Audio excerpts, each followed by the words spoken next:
Today's podcast was made possible by the Office of Marriage, Family, and Respect Life of the Diocese of Arlington, which is funded in part by the Bishop's Lenten Appeal.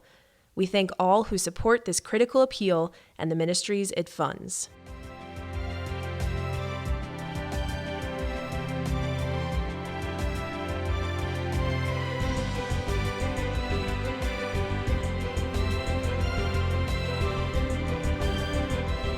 You're listening to Searching for More, a podcast of the Diocese of Arlington.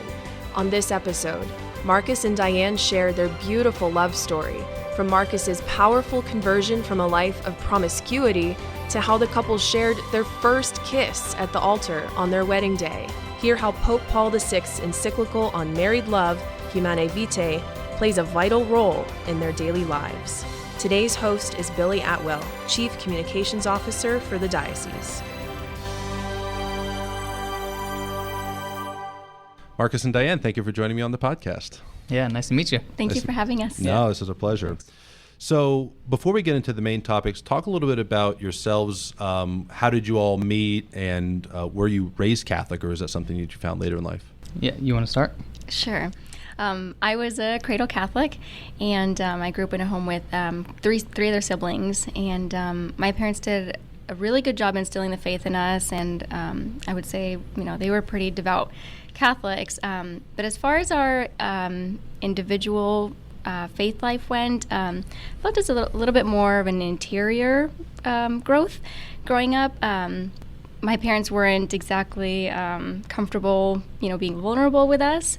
So even though I knew that they had a very, deep prayer life, and obviously they passed on the faith to us, it wasn't something that I felt I could really share with them on a personal level. So that was really something that that grew more when I became a teenager and teenager and young adult.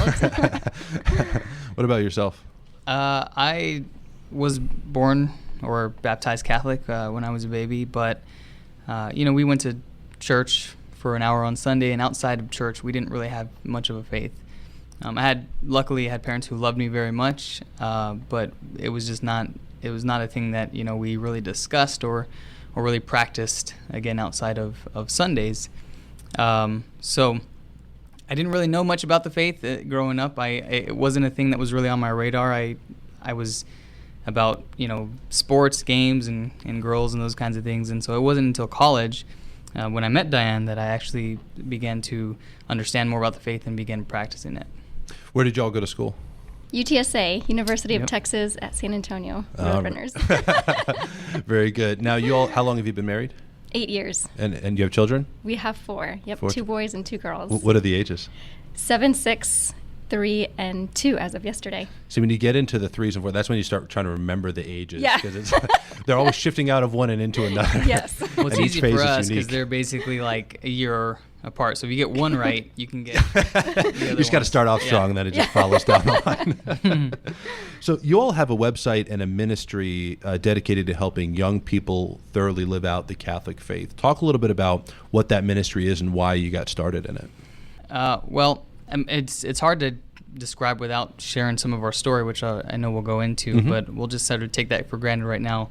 When I met Dianne, like I said, I didn't really have much of a faith before that.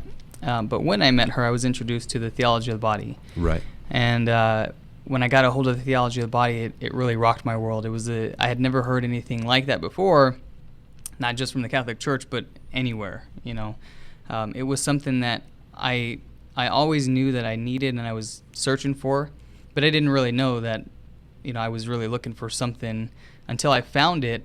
And when I found it, I just couldn't get enough. So I read every book I could find. I started going to conferences and listening to, audio talks and those kinds of things. And when I started to learn more about my faith, my first, reaction, kind of like when you see a really good movie, is I got to tell somebody about this. Right. I got to share it with somebody, because even a great movie is not really fun if you're the only person who's ever seen it. So I started sharing it. I started talking kind of just one-on-one with coworkers and friends. And my family. I started telling them, how they needed to change their life and that kind of thing. I'm sure they love that. Yeah. Anyway, so I obviously I went through some stages of my ministry. At the very beginning, I was kind of gung ho, but anyway, I felt very strongly that I needed to share it, and so as I was sharing individually, and I started to kind of share at some retreats and youth groups and those kinds of things, I got requests to speak, and I thought, well, I'd like to develop something a little more formal, because maybe I can share my story outside of just my local circle. And so I made a YouTube video of our story, and it exploded almost overnight. Within a couple of days, it started to reach all over the nation. I had people contacting me from different countries who wanted to take the story and translate it into their own language. And we now have, including English, 5 different languages that, with subtitles, were of this story. And as I started to, see that there was opportunity there to grow the ministry, and I was receiving invitations to speak outside of my city and state, I realized that I wanted to do something a little more formal. So I created Thirsting for Truth as a way to, I was already blogging at that time, but as a way to kind of formalize my efforts to really evangelize and put what I felt God had given me to share into a couple of different formats, like podcasting. Right. So what's the URL? thirstingfortruth.com. Thirsting for Truth. Thirsting, THIRSTING, and then it's FOR, not like the 90s for, it's spelled out, and then truth.com. Very good. And Dianne, what has been like for you, kind of taking on this ministry and this opportunity that the internet's obviously provided you all to reach out and share your story? What has it been like for you? I'll be honest, I'm not a natural speaker like Marcus is. So when we first started doing speaking engagements, even before he made the video and that sort of thing, it was always very nerve-wracking for me. But afterwards, getting to talk to the teens that would hear our message, hearing how our story had inspired them or helped them, has always been very humbling, and also a sign of affirmation that we do need to share our message, and that it's important, for people to hear about our struggles and how we overcame those struggles, with the grace of God. So it's been really a blessing and a great opportunity. And I do love to speak, as difficult as it is for me. And over the years, when we were before we were married, and then at the beginning of our marriage, we would do most of our speaking engagements together. And now I'm kind of on standby because we have 4 kids. Yeah. But it's still really, really wonderful to be able to share a message whenever we're able to.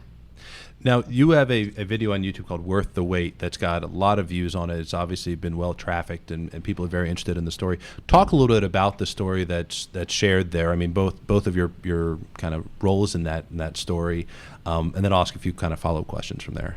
Yeah, I mean, there's a lot to it, and I always struggle condensing this because I feel like there's so many good things to share. And anytime that you're really excited about your own life and your own story, I think that's a good thing. So. But I'll do my best to just, I'll just get you if it gets boring. For you. No, I'm just kidding. Okay. So, we, again, like I said, I had come from a place where I didn't just grow up really not knowing my faith and not being devout. I went through stages, starting in middle school, where I became very addicted to lust. I made a lot of mistakes, did a lot of really crazy things, and just found myself eventually in a very bad place. Everybody knows this, but nobody likes to really talk about this and admit that the things that we do that we know we're not supposed to do have a toll on us. And we sort of keep taking on that debt, and sometimes you find yourself at a place where you're just like, you're so overwhelmed, you don't know if you can get yourself out of that. And I was there in college, and there was a lot of things that were going on in my life. There were some financial issues that I was having, but I had made some enemies, lost friends, or just all my relationships had ended in a very bad way, right around the time that my grandfather had gone on a retreat. There's retreats that are really popular in Texas called ACTS retreats, ACTS. And my father had gone on that same retreat a couple of years prior to that, and he'd come back really weird. Like he was saying sorry and wanted to pray you mean together. Really Catholic, yeah, is like what you mean. just weird to me. Yeah, not a different person, but very, very much trying to be. It had a positive impact person. on. Yeah, him. absolutely. It sort of stuck in my heart, but it was something that I didn't really act on. But again, like as I saw him grow, I knew that there were some roots in that retreat. Well, he had been bugging his father, my grandfather, to go for years. And my grandfather, who was even less religious, he was just not an emotional man, and he worked a lot.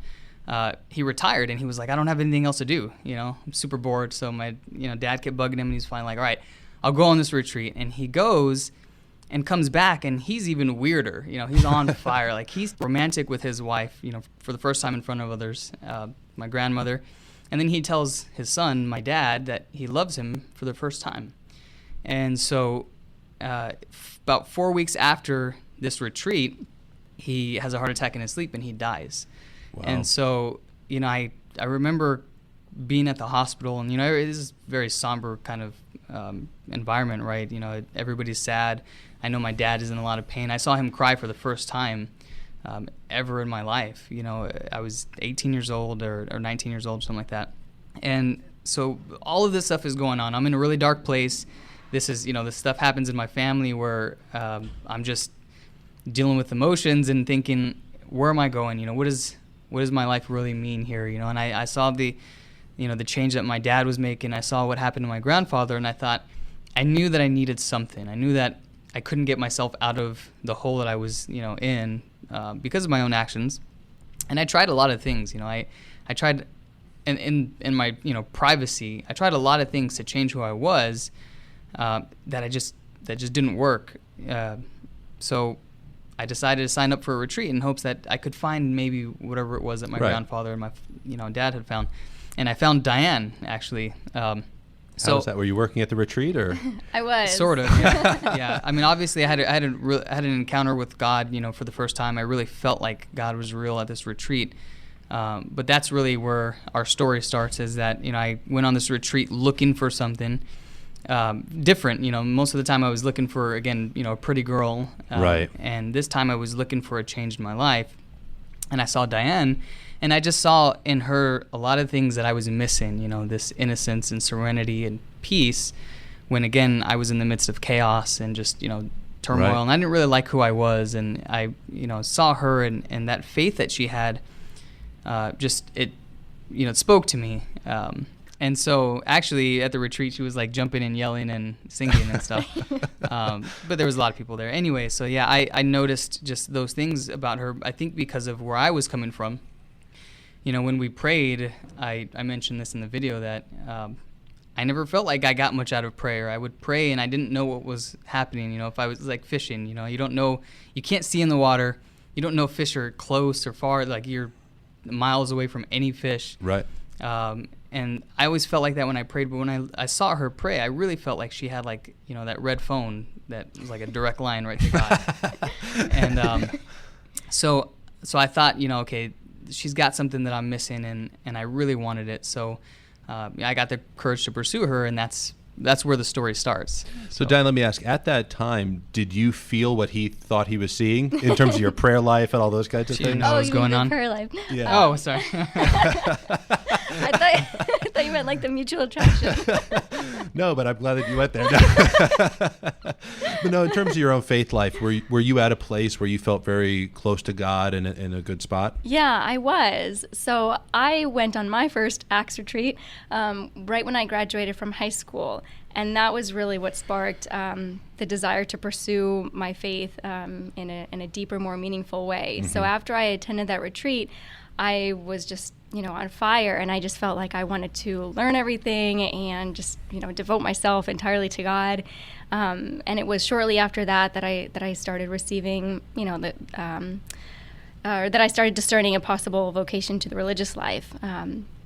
And so I spent the first year and a half of college really learning a lot and just surrounding myself by, people that were going to be a good influence with me, the Catholic Student Association and things like that. And so when that freshman year, when I was on team for the retreat, I was just really focused on, the spiritual aspect of the retreat and, being of service to the people who were attending.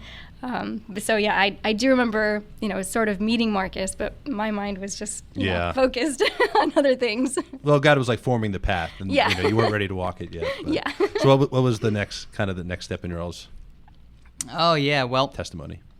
This is where it gets kind of crazy. So I got the courage to start pursuing her, and at first, she didn't want to have anything to do with me, sort of, right, from that sense. But I was persistent, and so I kind of broke through just a bit.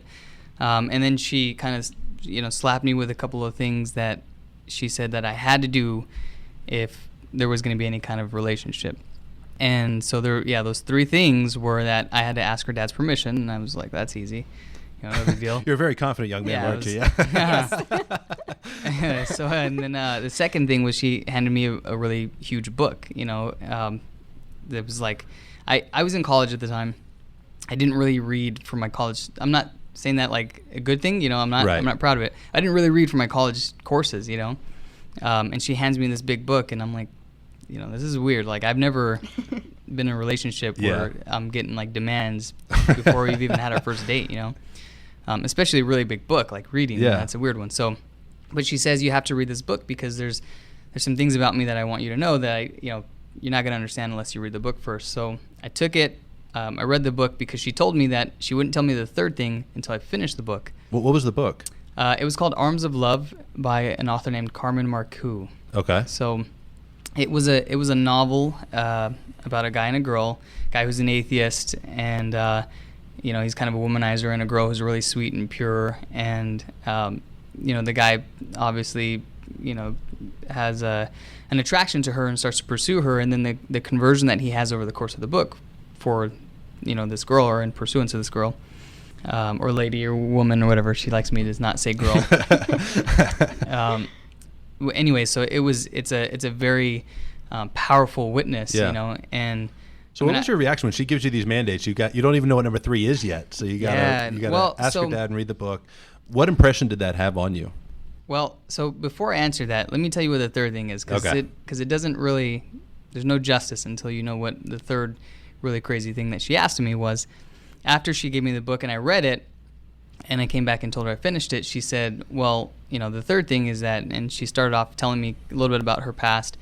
She tells me about a specific instance of a guy that she had been dating that had hurt her and humiliated her, and it was so rough for her that evening she drove to a church and she went to adoration, and she's praying and she's crying, and she remembers this book, and she gets an idea from the book that she's going to save her next kiss for marriage.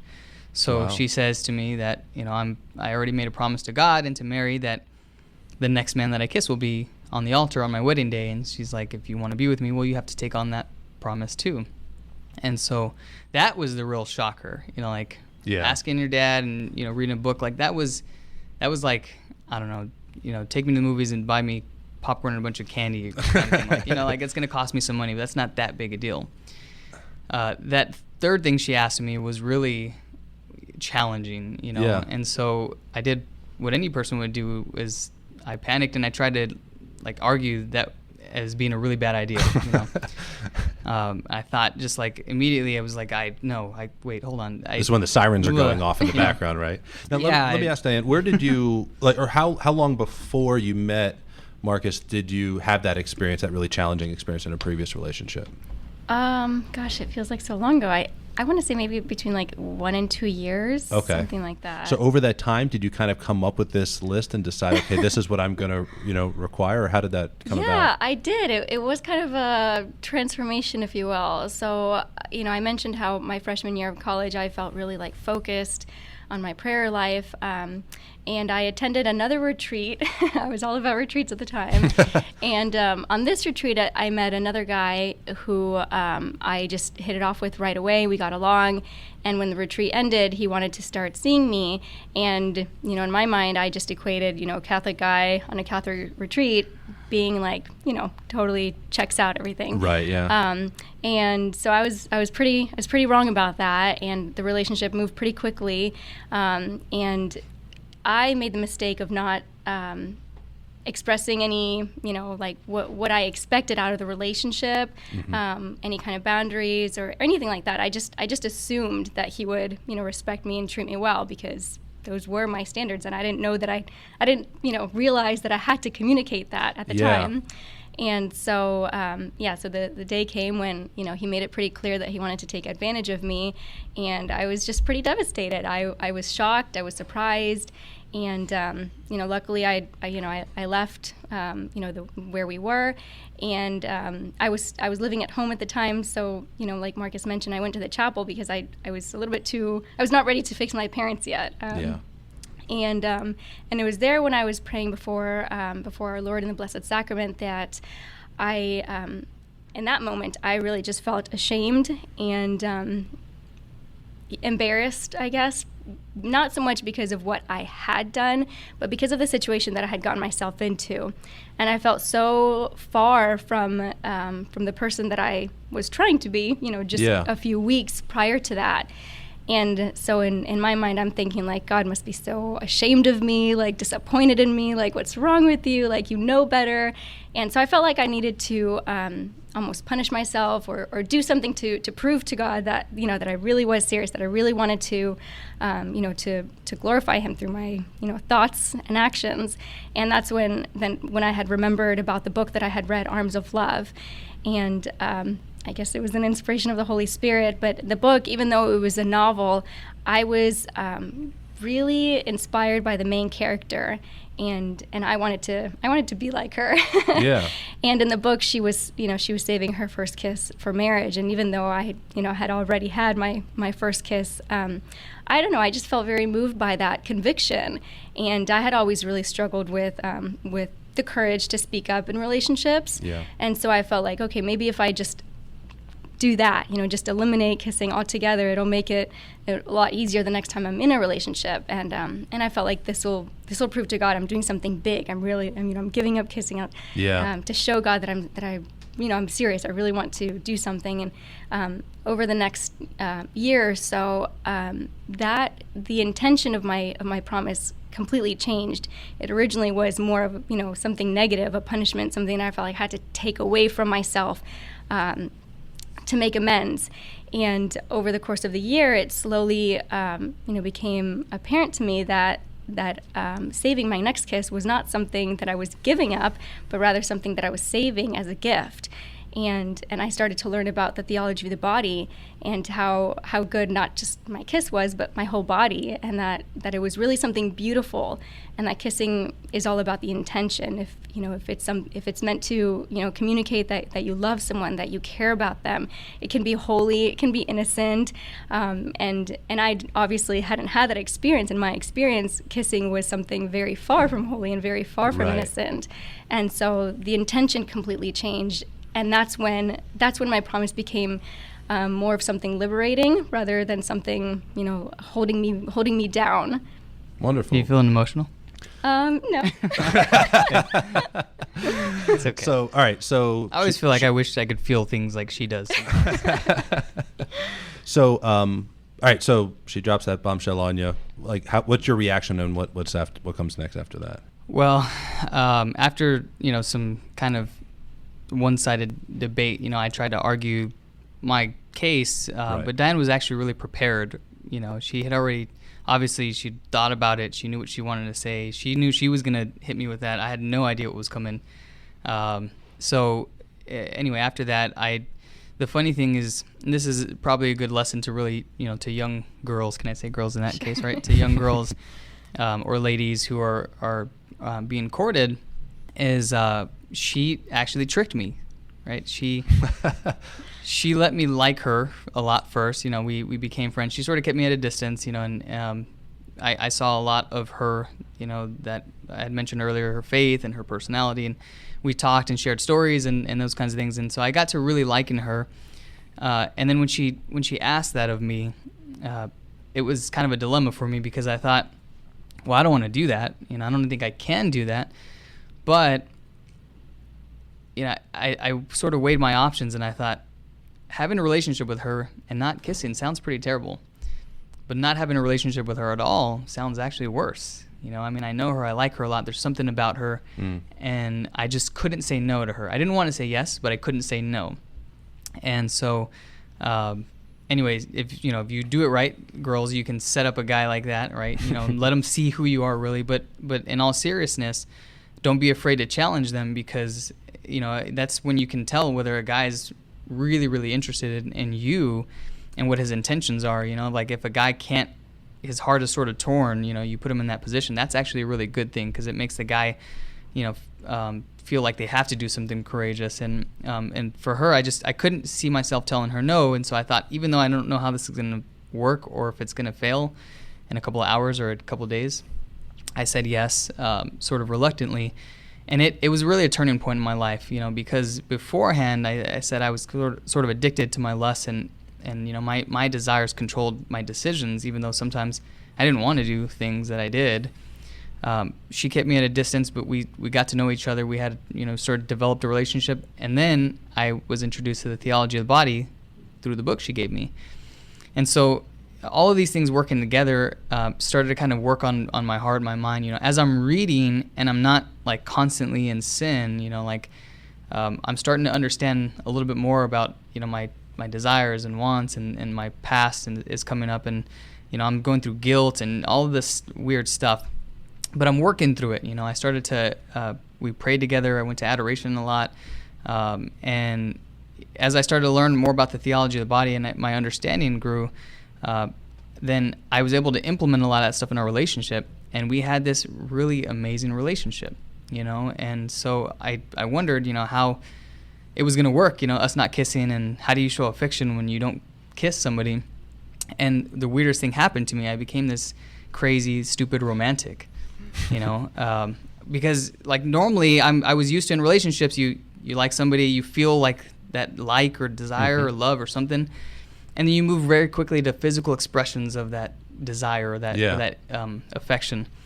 But I couldn't do that, and so because I couldn't do that, I was forced for the first time in my life to express affection in other ways. So I bought her flowers and I wrote her poetry. We actually were just the other day, we were cleaning out a bunch of stuff, and she pulled out all these little poems I had written to her.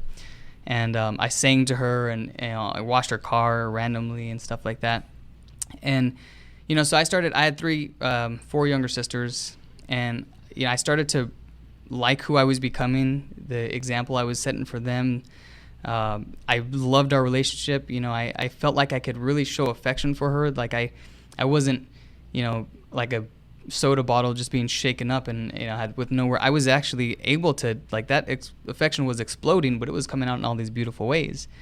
And I felt affection from her too. So that roller coaster of a relationship, with the ups and downs and stuff, was really a more exciting time in my life than any of the other relationships that I had where I had physical intimacy involved, And we weren't scared of physical intimacy. Like we gave tight hugs, and I kissed her on the cheek, and all of those things. Like we weren't afraid of our desires, but we were able to sort of channel them in a way that really expressed a great affection and desire, and everybody else saw it too. Like all of Dianne's friends and all the girls, that would come up to her and be like, "Man, I wish my boyfriend would do those kinds of things," and the guys would come up to me and be like, "Dude, cut it out," I don't hear the end of it, right?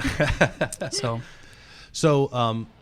what he's describing, though, is really what you wanted and you deserved, was for your dignity to be respected. And Humanae Vitae, which is the reason we've been recording some of these podcasts and these things, is it's for the 50th anniversary of Humanae Vitae, is that is taught within this, that love is an expression way beyond physical, that it begins in this other form, and then it becomes that in a sacrament, that's where the sacrament leads us to this physical expression that brings life and all those kinds of things. What he was experiencing internally is really what you deserved, but you were hoping he would find. How was that as you saw it kind of develop and it was working out? He wasn't sure it was going to work out. You knew it was going to work out because you were going to hold to your guns, but what were your feelings and what were you kind of experiencing through that time? Well, I think it was this just the desire that we're all born with, that we're all created with, this desire to be loved, to be appreciated and respected. And I had already been through not just that one relationship, but other relationships where I hadn't received that. I always felt like I needed to be in a relationship to feel loved and appreciated. And yet when I would get into a relationship, I was like, okay, so where are the feelings? Like, where I'm not being like fulfilled in any way, and I was always felt, very disappointed or just unsure of what was going on. And so even when Marcus said yes, that he would, he agreed to my standards, I still didn't know like what was going to happen. I think I was still like such a newbie in my understanding of theology of the body and the way that we're created and how God designed us to love and be loved. But we really discovered it together through our relationship. Like he said, that even though we were both committed and we both had very pure intentions for our relationship, it was still hard. There were still times when there was temptation, and we would question or, talk about how to move forward. But it always came down to what it was that we wanted for the other, and obviously it's heaven. Yeah. And so that I don't know, it was just really beautiful the way it unfolded in our relationship, and learning together, and discovering our purpose and the way that we were made to be. It just solidified, our desire to continue on that path. And also, like you said, the way that we inspired other people, we had no idea. Like, I made that promise for myself. Yeah. I gave him that promise for us as a couple. And then over time, we saw how it inspired, and other people were just, moved by our conviction to save ourselves as a gift for the other during, when we became married. So throughout that time, you're discerning each other, and you're discerning, is this the person I'm called to? And you are also discerning, am I called to marriage at all? So you actually broke up at one point, is that right? Yeah. As part of your discernment. Talk a little bit about that, and then what you felt is the calling that kind of drew you back to marriage and to Marcus. I guess when I was a young adult, and really, I mentioned that I was a cradle Catholic, but it wasn't until, I was a teenager, young adult that I really started to unfold the beauty of our Catholic faith. And I was just so excited about everything that I was learning, and I was so inspired also by other people that I came to know who had very deep faiths, that I just felt like I needed all of it. Like, I wanted all of it. Mm-hmm. And I think at one point I felt like the only way to really get as deep as I possibly could in this life was by entering, religious order. And so I explored that. I became friends with a few sisters in different orders, and I attended some retreats, and all of those were just really beautiful experiences. And but I never felt like 100% like this is where God is calling me to. There were times when I felt deeply called to it, and there were other times that I said, oh, but marriage and children and all the beauty that's there, and so it was back and forth, and which I think is normal during discernment, but it was during our relationship. I went to World Youth Day in Sydney, Australia. So, I mean, come on, like all the events there and the adoration and just the massive amounts of religious order, right. People being there. You're all amped up on Jesus. Yes. I mean, I'm surprised. I don't know. I'm sure there's a ton of people that, feel called to religious life just by going on to World Youth Day. So, I came back and again, I was, on fire all over again.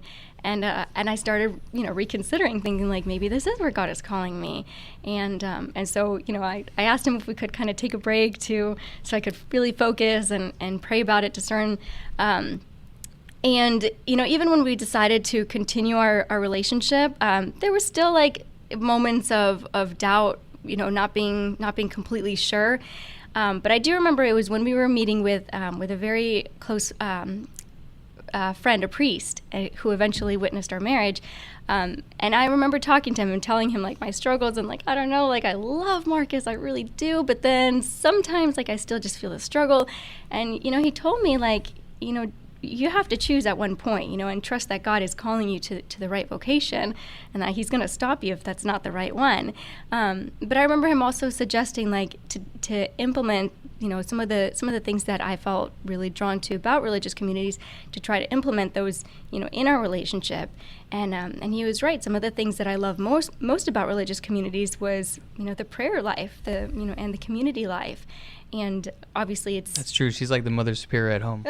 Mother Superior. Makes sense now. It looks different, but those things are still very much, important in marriage and family life. I mean, we still have to make prayer, priority and important in our family, and there's definitely community in our family. So, yeah. So we're recording this around the topic of Humanae Vitae. So you have these mandates, you live this relationship of devotion and chastity, and you fulfill that all the way up to your wedding. So after you're married, Talk about how theology of the body and some of the principles of Humanae Vitae have really helped your marriage and kind of informed you all spiritually after you were married. Yeah. Well, I mean, let me say that, we weren't perfect, and I was very far from perfect, and I made a lot of mistakes during our relationship. Right. We made mistakes, and, so it wasn't always like an easy street kind of thing. But, regardless, I think, part of what you're asking actually starts at around the time that we started dating, and I started to learn about the theology of the body, and the changes that I mentioned that happened inside me that really changed who I was and a lot of who I was trying to be. And I very honestly, when I was in middle school and high school, I thought that there was something was wrong with me. By the time I got to college, I knew there was something wrong with me. I felt like everybody was living a lifestyle that you see on movies and you hear about and these popular rap artists and stuff, and nobody else is struggling with it. But I had a horrible, intense struggle. I felt like my desires were so strong that if I tapped on the gas, I would crash right into the wall, at high speeds. I couldn't control it, and it really had control over me. And so, I felt like that's what got me into a lot of trouble, is just this really intense appetite. I was so hungry, and I couldn't eat enough. I go to buffets, and I just couldn't. And so, when I met Dianne and I started to kind of get into my newfound Catholic faith, the first thing I want to do is rid all the ugliness out of my life. This happens a lot of times when people are going through an intense diet or something. It's like McDonald's is now the devil. I'll never have McDonald's again in my life. And if anybody mentions McDonald's, I'm going to punch you in the face. Right. I was very much like that. I had this just this great suspicion and almost a hatred for the desires that got me into so much trouble.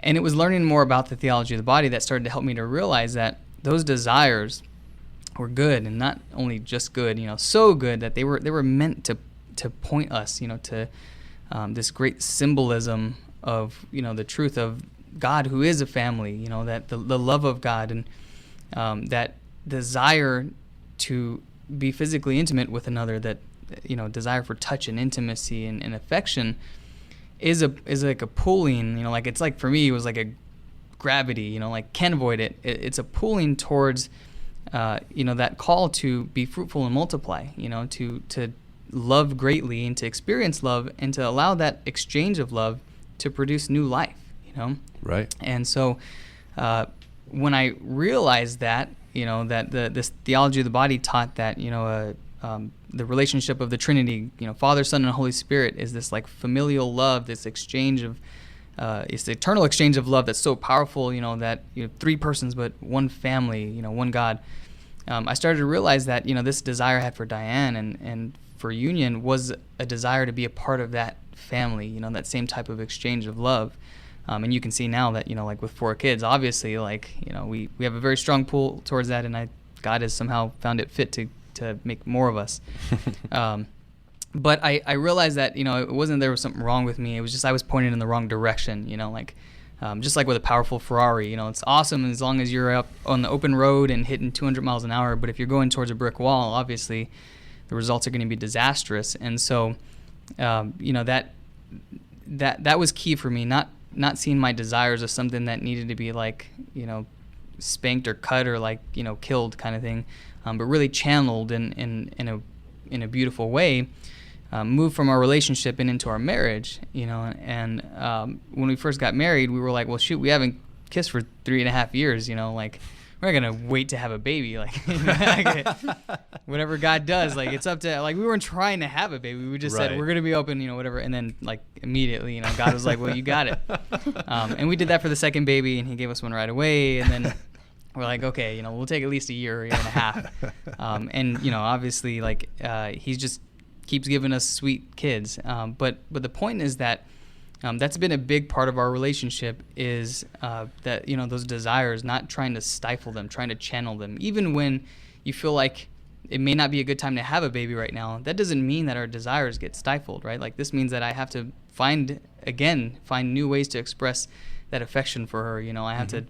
I planted roses in our front yard for her instead of buying them because they're kind of expensive. No, I'm kidding. But yeah, no, I mean, finding ways like that, not just even in marriage, limiting yourself to physical expressions of intimacy and desire, but allowing yourself to explore that and being open to the fact that those desires are supposed to lead you to really, really amazing things. And I think part of those, sexual desires are not just, about having children, but the powerful call of being husband and father, to my children allows me to do those things in a very powerful way. I think being open to children makes me a better husband and also a better father, because being open to sacrifice, being open to demands placed on me from somebody else, means that I have to be willing to change diapers. I have to be willing to let Dianne go out of town for a couple of days and leave me with the kids. I have to be willing to essentially, take on extra weight that I'm not normally used to carrying. And if I'm not open to that, if I'm constantly worried about the extra weight that I might be handed, then I'm not going to be prepared when it does get handed to me.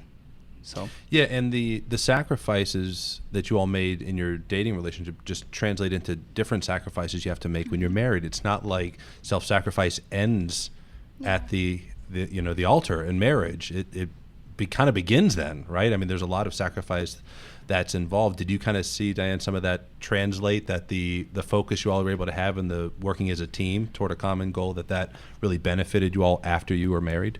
Yeah, definitely. I mean, the reason that we were trying to remain chaste was not, for selfish reasons or, self-serving purposes. It was, it was for the good of the other.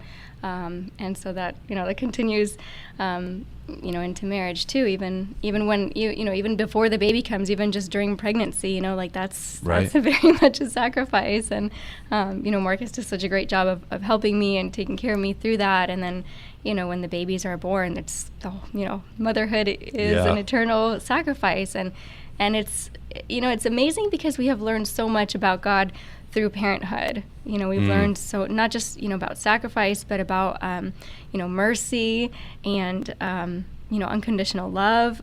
There's just so many things that we have learned through our being open to, to sacrifice. So where can people learn more? Repeat the website that you had mentioned before. Thirstingfortruth.com. Thirstingfortruth.com. And do you all have any social media accounts associated with your ministry, or? I do. Yeah, I have there's a Facebook account. I'm not good at it, honestly. I mean, I'm really bad about those things. So to learn more, you want people to go to the website? Yeah, it's probably the easiest way. Yeah. Very good. Well, Marcus, Dianne, thank you so much for coming on the podcast and sharing your story. Yeah, thanks. Appreciate it. Thank you for having us. My pleasure.